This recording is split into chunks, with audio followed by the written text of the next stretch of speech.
ಮಾನ್ಯಾಧ್ಯಕ್ಷರೇ, ಸರ್ಕಾರ ಮಂಡಿಸಿರತಕ್ಕಂಥ ಬೇಡಿಕೆಗಳಿಗೆ ಈ ಮೂಲಕ ನನ್ನ ಸಂಪೂರ್ಣ ಅನುಮೋದನೆಯನ್ನು ವ್ಯಕ್ತಪಡಿಸುತ್ತಾ ಇಲ್ಲಿ ನಾನು ಕೆಲವು ವಿಷಯಗಳನ್ನು ಪ್ರಸ್ತಾಪ ಮಾಡುವುದಕ್ಕೆ ಇಚ್ಛೆ ಪಡುತ್ತೇನೆ. ಈ ದಿನ ವ್ಯವಸಾಯ ಕ್ಷೇತ್ರದಲ್ಲಿ ಅಗಾಧವಾದಂತಹ ಪ್ರಗತಿಯಾಗಿದೆ. ಆದರೆ ವ್ಯವಸಾಯಗಾರನ ಸ್ಥಿತಿ ಮಾತ್ರ ಸ್ವಲ್ಪವೂ ಸುಧಾರಣೆಯಾಗಿಲ್ಲ. ವ್ಯವಸಾಯಗಾರನು ಇಂದು ವ್ಯವಸಾಯ ಕ್ರಮಗಳಲ್ಲಿ ಹೊಸ ಹೊಸ ವಿಧಾನಗಳನ್ನು ಅನುಸರಿಸಿ ಹೆಚ್ಚು ಹೆಚ್ಚು ಬೆಳೆ ಬೆಳೆಯುವುದನ್ನು ಕಲಿತಿದ್ದಾನೆ. ಸಕಾಲದಲ್ಲಿ ಬಿತ್ತನೆ ಮಾಡುವುದನ್ನು, ಸಕಾಲದಲ್ಲಿ ಗೊಬ್ಬರ ಹಾಕುವುದನ್ನು, ಸಕಾಲದಲ್ಲಿ ಬೀಜ ಹಾಕುವುದನ್ನೆಲ್ಲ ಚೆನ್ನಾಗಿ ತಿಳಿದುಕೊಂಡಿದ್ದಾನೆ. ದುರಾದೃಷ್ಟವಶಾತ್ ಅವನು ಎಷ್ಟು ಶ್ರಮ ಪಟ್ಟು ಕೆಲಸ ಮಾಡಿದರೂ ಕೂಡ ಅವನಿಗೆ ವ್ಯವಸಾಯ ಎನ್ನತಕ್ಕ ಉದ್ಯಮ ಲಾಭದಾಯಕವಾದ ಉದ್ಯಮವಾಗಿ ಇದುವರೆಗೂ ಸಹ ಕಾಣಿಸಲಿಲ್ಲ. ಪ್ರಸಕ್ತ ಸಾಲಿನಲ್ಲಿ ಅವನ ಸ್ಥಿತಿ ಬಹು ಹಿಂದಿನ ಸಾಲುಗಳಿಗೆ ಹೋಲಿಸಿದರೆ ಇನ್ನೂ ಹೆಚ್ಚು ದಾರುಣವಾಗಿದೆ. ಅಂದರೆ ಬೆಳೆಗಳು ಹಾನಿಯಾಗಿ ಅವನು ಮಾಡಿದ ಖರ್ಚು ವೆಚ್ಚಗಳನ್ನು ಸರಿದೂಗಿಸಲು ಸಾಧ್ಯವಾಗದೆ ಪ್ರಾಣ ಕಳೆದುಕೊಂಡ ಪ್ರಸಂಗಗಳು ಬೆಳಕಿಗೆ ಬಂದಿವೆ ಎಂದು ಹೇಳಿದರೆ ಉತ್ಪ್ರೇಕ್ಷೆ ಎಂದು ಭಾವಿಸಬಾರದು. ಈ ಸದನದಲ್ಲಿರತಕ್ಕ ಸದಸ್ಯರು ನನ್ನ ಅಂದಾಜಿನ ಪ್ರಕಾರ 100ಕ್ಕೆ 80 ಭಾಗ ಈ ಕೃಷಿಕರನ್ನೇ ಪ್ರತಿನಿಧಿಸುತ್ತಿದ್ದಾರೆ. ಹಳ್ಳಿಗಳಿಗೆ ಹೋದಾಗ ಅವರ ಪರಿಸ್ಥಿತಿ ಎಷ್ಟು ಚಿಂತಾಜನಕವಾಗಿದೆ ಎಂದು ನಾವು ಕಣ್ಣಾರೆ ಕಂಡಿರುತ್ತೇವೆ. ಸರ್ಕಾರವನ್ನು ನಡೆಸತಕ್ಕಂತಹ ಜನ ಅವರು ನಮ್ಮ ಪಕ್ಷದವರು ಅಥವಾ ವಿರೋಧ ಪಕ್ಷದವರು ಇರಲಿ, ನಮ್ಮ ಪಾಲನ್ನು ಈ ಆಡಳಿತದಲ್ಲಿ ನಾವು ಹೊಂದಿರುತ್ತೇವೆ. ಆದುದರಿಂದ ಸರ್ಕಾರ ಸರಿಯಾದಂತಹ ಯೋಜನೆಗಳನ್ನು ರೂಪಿಸಿ ರೈತನ ಸಂರಕ್ಷಣೆ ಮಾಡುವುದಕ್ಕೆ, ಅವನ ಕಲ್ಯಾಣ ಮಾಡುವುದಕ್ಕೆ ತೀವ್ರವಾದಂಥ ರೀತಿಯಲ್ಲಿ ಕಾರ್ಯಕ್ರಮ ಹಾಕಿಕೊಳ್ಳಬೇಕಾಗಿದೆ. ಈಗ ನಮ್ಮಲ್ಲಿ ಕೃಷಿ ವಿಶ್ವವಿದ್ಯಾಲಯ ಇವೆ. ಅಲ್ಲಿ ಸಂಶೋಧನಾ ಕೇಂದ್ರ ಕೂಡ ಇವೆ. ಅವರು ಯಾವ ಯಾವ ಬೆಳೆಯನ್ನು ಬೆಳೆಯಬೇಕಾದರೂ ಒಬ್ಬ ರೈತನಿಗೆ ಅವರು ಪಡತಕ್ಕ ಶ್ರಮ ಸೇರಿಸಿ ಎಷ್ಟು ಖರ್ಚಾಗುತ್ತದೆ ಎನ್ನುವುದನ್ನು ತಿಳಿಸುತ್ತಾರೆ. ಈ ದಿವಸ ವ್ಯವಸಾಯ ಇಲಾಖೆಯವರನ್ನು, ಕೃಷಿ ವಿಶ್ವವಿದ್ಯಾನಿಲಯದವರನ್ನು ರೈತ ಬೆಳೆಯತಕ್ಕ ಆಹಾರ ಪದಾರ್ಥಗಳಿಗೆ ಸಂಬಂಧಪಟ್ಟ ಹಾಗೆ ಅವನು ಪಡತಕ್ಕ ಶ್ರಮ, ಮಾಡತಕ್ಕ ಖರ್ಚು ಕೇಳಿದರೆ ಗೊತ್ತಾಗುತ್ತದೆ. ಇವುಗಳನ್ನೆಲ್ಲ ಗಣನೆಗೆ ತೆಗೆದುಕೊಂಡರೆ ಈ ದಿವಸ ರೈತನು ಲಾಭ ಸಂಪಾದನೆ ಮಾಡುತ್ತಿದ್ದಾನೆಯೋ ಅಥವಾ ನಷ್ಟ ಹೊಂದುತ್ತಿದ್ದಾನೆಯೋ ಎನ್ನುವುದನ್ನು ಸುಲಭವಾಗಿ ಅರ್ಥ ಮಾಡಿಕೊಳ್ಳಬಹುದಾಗಿದೆ. ಈ ದಿವಸ ವ್ಯವಸಾಯಗಾರನು ಬೇರೆ ಉದ್ಯೋಗವಿಲ್ಲದೆ ಅನಿವಾರ್ಯವಾಗಿ ವ್ಯವಸಾಯಕ್ಕೆ ಅಂಟಿಕೊಂಡಿರಬೇಕಾಗಿದೆಯೇ ವಿನಃ ಅವರಿಗೆ ಬೇರೆ ಉದ್ಯೋಗ ತಿಳಿದಿದ್ದರೆ ವ್ಯವಸಾಯವನ್ನು ಬಿಟ್ಟು ಬೇರೆ ಉದ್ಯೋಗವನ್ನು ಅವಲಂಬಿಸುತ್ತಿದ್ದರು. ಅಂತಹ ಸ್ಥಿತಿ ಇಂದು ರೈತರಿಗೆ ಬಂದಿದೆ. ನಾವು ವ್ಯವಸಾಯಗಾರರನ್ನು ಪ್ರಗತಿ ಪಥದಲ್ಲಿ ತೆಗೆದುಕೊಂಡು ಹೋಗಬೇಕೆಂಬ ದೃಷ್ಟಿಯನ್ನು ಇರಿಸಿಕೊಂಡು ಅವರಿಗೆ ಈಗ ಅನೇಕ ತೊಂದರೆಗಳನ್ನು ನಿವಾರಣೆ ಮಾಡಿದ್ದೇವೆ. ಸಹಕಾರ ಸಂಘಗಳ ಮೂಲಕ ಅಭಿವೃದ್ಧಿ ಕಾರ್ಯಗಳಿಗೆ ಸಾಲ ದೊರೆಯುವಂಥ ಅವಕಾಶ ಮಾಡಿದ್ದೇವೆ. ಜೀತ ಪದ್ಧತಿಯನ್ನು ರದ್ದು ಮಾಡಿದ್ದೇವೆ. ವ್ಯವಸಾಯವನ್ನು ಮಾಡಿಕೊಂಡು ಯಾರು ಬಂದಿದ್ದಾರೆ ಅವರನ್ನು ಅದೇ ಜಮೀನಿನ ಮಾಲೀಕನನ್ನಾಗಿ ಮಾಡಿದ್ದೇವೆ. ಹಳ್ಳಿಯಲ್ಲಿ ವಾಸ ಮಾಡತಕ್ಕಂತಹ ಬದುಕನ್ನು ಒಳ್ಳೆಯದು ಮಾಡಬೇಕೆಂಬ ದೃಷ್ಟಿಯಿಂದ ನಾನಾ ಕಾರ್ಯಕ್ರಮಗಳನ್ನು ಕೈಗೊಂಡಿದ್ದೇವೆ. ಇಷ್ಟಾದರೂ ಕೂಡ ವ್ಯವಸಾಯಗಾರರು ಸಮಾಜದ ಇತರ ವರ್ಗಗಳ ಜನರ ಜೀತದಾಳುಗಳಾಗಿದ್ದಾರೆ. ರೈತರು ಬಾಯಿ ಇಲ್ಲದ ಮೂಕ ಮನುಷ್ಯರಾಗಿದ್ದಾರೆ.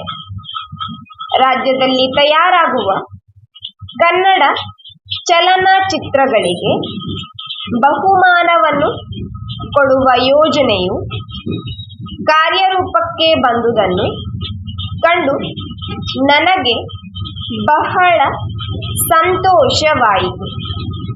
ಕೆಲವು ದಶಕಗಳ ಹಿಂದೆ ಉದಯವಾದ ನಮ್ಮ ಕನ್ನಡ ಚಲನಚಿತ್ರೋದ್ಯಮ ಅಧೋಗತಿಗೆ ಇಳಿದಿತ್ತು.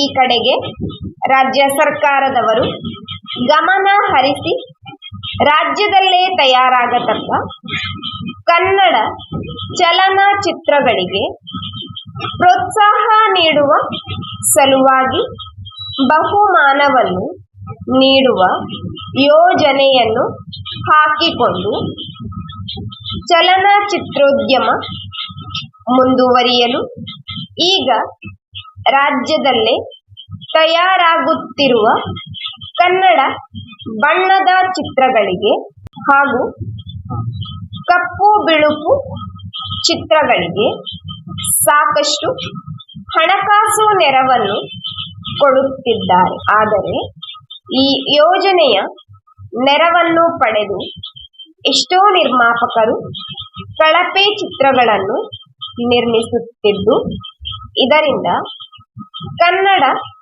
ಚಲನಚಿತ್ರೋದ್ಯಮವು ಗುಣಮಟ್ಟ ಕಳೆದುಕೊಂಡು ತುಂಬಾ ಹೀನ ಸ್ಥಿತಿಗಿಳಿದಿದೆ. ಆದ್ದರಿಂದ ಈ ಕಡೆ ಸರ್ಕಾರ ಗಮನ ಹರಿಸಿ ಅತ್ಯುತ್ತಮ ಕನ್ನಡ ಚಲನಚಿತ್ರಗಳಿಗೆ ಈ ಯೋಜನೆಯನ್ನು ಸೀಮಿತಗೊಳಿಸಬೇಕೆಂದು ಕೋರಿಕೊಳ್ಳುತ್ತೇನೆ. ಅತಿ ಕಡಿಮೆ ವೆಚ್ಚದಲ್ಲಿ ಒಳ್ಳೆಯ ಪ್ರಯೋಗಾತ್ಮಕ ಚಿತ್ರಗಳನ್ನು ನಿರ್ಮಿಸುವ ನಿರ್ಮಾಪಕರುಗಳಿಗೆ ತುಂಬಾ ಕಷ್ಟಕರವಾಗಿದೆ. ಈ ಬಗ್ಗೆ ಆದ್ಯ ಗಮನ ನೀಡಬೇಕು. ಈಗ ದೊಡ್ಡ ದೊಡ್ಡ ಅಣೆಕಟ್ಟುಗಳನ್ನು ಕಟ್ಟುತ್ತಿದ್ದೀರಿ. ವಿಶ್ವವಿದ್ಯಾಲಯಗಳಿಂದ ಹೊಸದಾಗಿ ಪದವೀಧರರಾಗಿ ಬಂದ ಇಂಜಿನಿಯರುಗಳು ಈ ರೀತಿಯಾದ ಎಷ್ಟೋ ದೊಡ್ಡ ಯೋಜನೆಗಳಲ್ಲಿ ಕೆಲಸಗಳನ್ನು ಮಾಡುತ್ತಿದ್ದಾರೆ. ಅವರು ಕೆಲವು ಕಡೆ ಮಾಡಿರುವ ನಕ್ಷೆಗಳು ಮತ್ತು ಅಂದಾಜುಗಳಲ್ಲಿ ಕೆಲವು ಲೋಪದೋಷಗಳಿವೆ. ಈ ಇಂಜಿನಿಯರುಗಳು ಹೊರ ದೇಶಗಳಿಗೆ ಹೋಗಿ ಪರೀಕ್ಷೆ ಪಾಸು ಮಾಡಿಕೊಂಡು ಬಂದಿರಬಹುದು. ಆದರೆ ಅವರಿಗೆ ಸರಿಯಾದ ಶಿಕ್ಷಣವಿಲ್ಲದೆ ಇರುವುದರಿಂದ ಈ ರೀತಿ ತಪ್ಪುಗಳಾಗಿರಬಹುದು. ನಮ್ಮ ದೇಶದ ದುಡ್ಡು ಪೋಲಾಗಬಾರದು. ಇದನ್ನೆಲ್ಲ ತಾವು ಪರಿಶೀಲನೆ ಮಾಡಿಕೊಂಡು ಯೋಗ್ಯರಾದವರನ್ನು ದೊಡ್ಡ ದೊಡ್ಡ ಅಣೆಕಟ್ಟುಗಳ ಕೆಲಸ ಮಾಡಲು ನೇಮಿಸಿದರೆ ಸರಿ ಹೋಗುತ್ತದೆಂದು ನನ್ನ ಅಭಿಪ್ರಾಯ.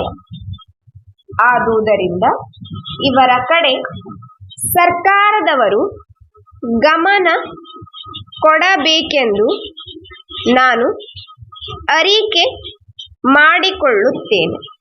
ಮಾನ್ಯರೇ, ಈಗಾಗಲೇ ನಿಮಗೆ ತಿಳಿದಿರುವಂತೆ ಮಾನ್ಯ ಮುಖ್ಯಮಂತ್ರಿಗಳ ಅಧ್ಯಕ್ಷತೆಯಲ್ಲಿ ಪಂಚಾಯತ್ ರಾಜ್ ಸಂಸ್ಥೆಗಳ ಕಾರ್ಯಚಟುವಟಿಕೆಗಳಿಗೆ ಸಂಬಂಧಿಸಿದಂತೆ ಚರ್ಚಿಸಲು ಕರ್ನಾಟಕ ರಾಜ್ ಪಂಚಾಯತ್ ಪರಿಷತ್ತನ್ನು ರಚಿಸಲಾಗಿದೆ. ಪಂಚಾಯತ್ ರಾಜ್ ಸಂಸ್ಥೆಗಳಿಗೆ ಅಧಿಕಾರ ವಿಕೇಂದ್ರೀಕರಣ ಮಾಡುವ ಬಗ್ಗೆ ಪಂಚಾಯತ್ ರಾಜ್ ಅಧಿನಿಯಮಕ್ಕೆ ಕೆಲವೊಂದು ತಿದ್ದುಪಡಿಗಳನ್ನು ಮಾಡಲು ಸರ್ಕಾರವು ಉದ್ದೇಶಿಸಿರುತ್ತದೆ. ಉದ್ದೇಶಿತ ತಿದ್ದುಪಡಿಗಳನ್ನು ಮಾಡುವ ಮೊದಲು ಪಂಚಾಯಿತಿಗಳ ಕಾರ್ಯನಿರ್ವಹಣೆಗೆ ಸಂಬಂಧಿಸಿದ ಸಮಸ್ಯೆಗಳನ್ನು ಚರ್ಚಿಸುವುದಕ್ಕಾಗಿ ಮುಖ್ಯಮಂತ್ರಿಗಳ ಅಧ್ಯಕ್ಷತೆಯಲ್ಲಿ ರಾಜ್ಯ ಪಂಚಾಯತ್ ಪರಿಷತ್ತಿನ ಮೊದಲನೇ ಸಭೆಯನ್ನು ಇನ್ನು 1 ತಿಂಗಳ ಒಳಗಾಗಿ ಕರೆಯಲಾಗುವುದು. ಈ ಸಭೆಗೆ ಜಿಲ್ಲಾ ಪಂಚಾಯಿತಿಯ ಎಲ್ಲ ಅಧ್ಯಕ್ಷರನ್ನು, ಉಪಾಧ್ಯಕ್ಷರನ್ನು, ಸದಸ್ಯರನ್ನು ಮತ್ತು ಮಂಡಲ ಪಂಚಾಯಿತಿಯ ಎಲ್ಲ ಪ್ರಧಾನರನ್ನು ಆಹ್ವಾನಿಸಲಾಗುವುದು. ಈ ಸಭೆಗೆ ಮೊದಲು ಜಿಲ್ಲಾ ಪಂಚಾಯಿತಿಯಲ್ಲಿ ಕಾರ್ಯ ನಿರ್ವಹಿಸುತ್ತಿರುವ ಅಧಿಕಾರಿಗಳು ಮತ್ತು ಕ್ಷೇತ್ರಾಭಿವೃದ್ಧಿ ಅಧಿಕಾರಿಗಳು ಎದುರಿಸುತ್ತಿರುವ ಸಮಸ್ಯೆಗಳನ್ನು ಗಮನಕ್ಕೆ ತೆಗೆದುಕೊಳ್ಳಬೇಕಾಗಿದೆ. ಕೆಲವೊಂದು ಆರ್ಥಿಕ ಕಾರ್ಯಕ್ರಮಗಳು ಹರಿಜನ, ಗಿರಿಜನರಿಗೆ, ಅಲ್ಪಸಂಖ್ಯಾತರಿಗೆ ಮತ್ತು ಸಮಾಜದ ಬಲ ವರ್ಗದವರಿಗೆ ತಲುಪುತ್ತಿಲ್ಲವೆಂದು ಅನೇಕ ದೂರುಗಳು ಬಂದಿರುತ್ತವೆ. ಇದಕ್ಕೆ ಕಾರಣ ಮಂಡಲ ಮಟ್ಟದಲ್ಲಿ ನಡೆಯುವ ಗ್ರಾಮ ಸಭೆಗಳನ್ನು ವ್ಯವಸ್ಥಿತವಾಗಿ ಏರ್ಪಡಿಸುತ್ತಿಲ್ಲವೆಂದು ತಿಳಿದು ಬಂದಿರುತ್ತದೆ. ಗ್ರಾಮ ಸಭೆಗಳನ್ನು ಇನ್ನು ಪರಿಣಾಮಕಾರಿಯಾಗಿ ನಡೆಸಲು ತೆಗೆದುಕೊಳ್ಳಬೇಕಾದ ಕ್ರಮಗಳು ಈ ಹಿಂದಿನ ಅಧಿನಿಯಮದ ಮೇರೆಗೆ ವಿಭಾಗಾಧಿಕಾರಿಗಳು, ಜಿಲ್ಲಾಧಿಕಾರಿಗಳು ಮುಂತಾದ ಅಧಿಕಾರಿಗಳಿಗೆ ನೀಡಲಾಗಿದ್ದ ಹಲವಾರು ಅಧಿಕಾರಗಳನ್ನು ಪಂಚಾಯತ್ ರಾಜ್ ಸಂಸ್ಥೆಗಳಿಗೆ ಮರುಹಂಚಿಕೆ ಮಾಡಿ ಕೆಲವೊಂದು ಅಭಿವೃದ್ಧಿ ಕಾರ್ಯಕ್ರಮಗಳನ್ನು ಪಂಚಾಯತ್ ರಾಜ್ ಸಂಸ್ಥೆಗಳು ನಿರ್ವಹಿಸಲೇಬೇಕೆಂದು ಇತ್ತೀಚೆಗೆ ಕಡ್ಡಾಯಗೊಳಿಸಿದೆ. ಇದಕ್ಕೆ ನಿಮ್ಮ ಪ್ರತಿಕ್ರಿಯೆಗಳು ಮತ್ತು ಅಧಿಕಾರಿಗಳು ಎದುರಿಸುತ್ತಿರುವ ಸಮಸ್ಯೆಗಳ ಕುರಿತು ವಿವರವಾದ ವರದಿಯನ್ನು ಸರ್ಕಾರಕ್ಕೆ 10 ದಿನಗಳೊಳಗಾಗಿ ಸಲ್ಲಿಸತಕ್ಕದ್ದು. ನಿಮ್ಮ ವರದಿಗಳು ರಾಜ್ಯ ಪಂಚಾಯತ್ ಪರಿಷತ್ತಿನ ಸಭೆಯಲ್ಲಿ ಚರ್ಚಿಸಲು ಅನುಕೂಲವಾಗುವುದರಿಂದ ಈ ವಿಷಯವನ್ನು ಜರೂರೆಂದು ಭಾವಿಸತಕ್ಕದ್ದು. ತಮ್ಮ ವಿಶ್ವಾಸಿ ಎಂ ಶ್ರೀನಿವಾಸ ಮೂರ್ತಿ, ಸರ್ಕಾರದ ಪ್ರಧಾನ ಕಾರ್ಯದರ್ಶಿ, ಗ್ರಾಮೀಣ ಅಭಿವೃದ್ಧಿ ಮತ್ತು ಪಂಚಾಯತ್ ರಾಜ್ ಇಲಾಖೆ.